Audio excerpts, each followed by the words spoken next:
Ferdinand Magellan. Ferdinand Magellan lahir pada tahun 1480 di Sabrosa, sebuah wilayah di utara negara Portugal.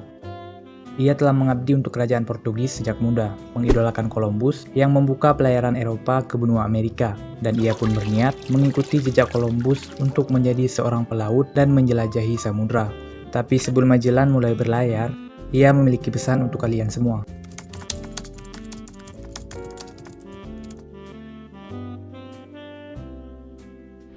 Penghujung abad 15 adalah masa di mana negara atau kerajaan di Eropa Barat sedang meniti jalur baru untuk memperoleh rempah-rempah setelah Konstantinopel jatuh ke tangan Turki Utsmani. Sebagai anak muda yang terobsesi pada Columbus, Magellan pun ingin berkarir dalam dunia yang sama. Magellan sudah sempat beberapa kali mengirim proposal dukungan untuk menjelajahi samudra kepada Raja Portugal Manuel I, namun selalu berujung pada penolakan.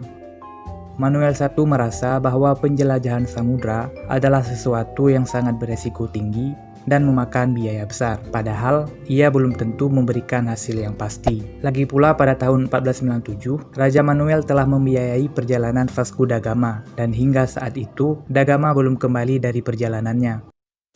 Pada tahun 1503, da Gama pulang ke Portugis setelah mencapai India dengan membawa muatan rempah dan banyak barang-barang berharga. Keberhasilan da Gama mengubah sikap Raja Manuel yang mulai melihat prospek positif dari misi-misi penjelajahan samudra. Pada tahun 1505, Magellan diizinkan untuk berlayar sebagai awak kapal dalam armada pimpinan Francisco Almeida dengan rute menuju Afrika Timur hingga India. Magellan bahkan sempat mencapai daratan Malaka. Akan tetapi dalam sebuah persinggahan di Maroko pada tahun 1513, ia terlibat suatu perkelahian yang membuat kakinya cacat permanen. Sampai di sini Magellan sadar kalau pekerjaan sebagai pelaut seperti idolanya Columbus ternyata punya risiko yang besar. Tapi setidaknya dengan kaki yang cacat, Magellan sudah semakin mirip seperti citra seorang pelaut. Setibanya di Portugis, Magellan menghadap Raja Manuel. Sebagai kompensasi kakinya yang cacat, Magellan mencoba meminta kenaikan upah. Sayang permintaan ini ditolak mentah-mentah.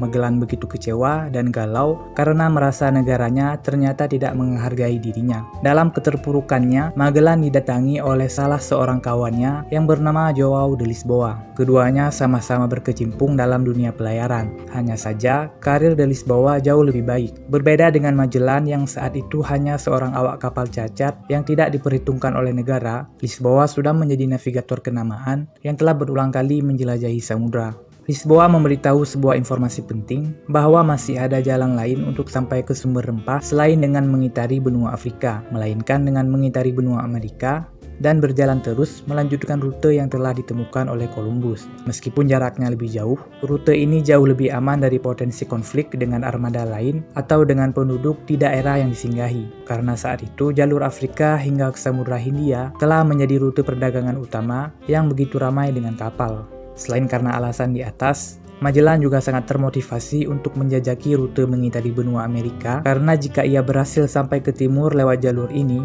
maka ia akan menjadi orang pertama di dunia yang telah mengelilingi bumi dari timur dan barat, karena sebelumnya ia juga telah mencapai Malaka dari rute Samudra Hindia. Dengan demikian, namanya akan dapat disandingkan dengan Columbus sang idola. Magellan sadar kalau Raja Manuel tidak terlalu memperhitungkan dirinya dan pasti akan menolak proposal perjalanannya ini. Maka dari itu, Magellan membuat keputusan berat dengan membelot kepada kerajaan Spanyol.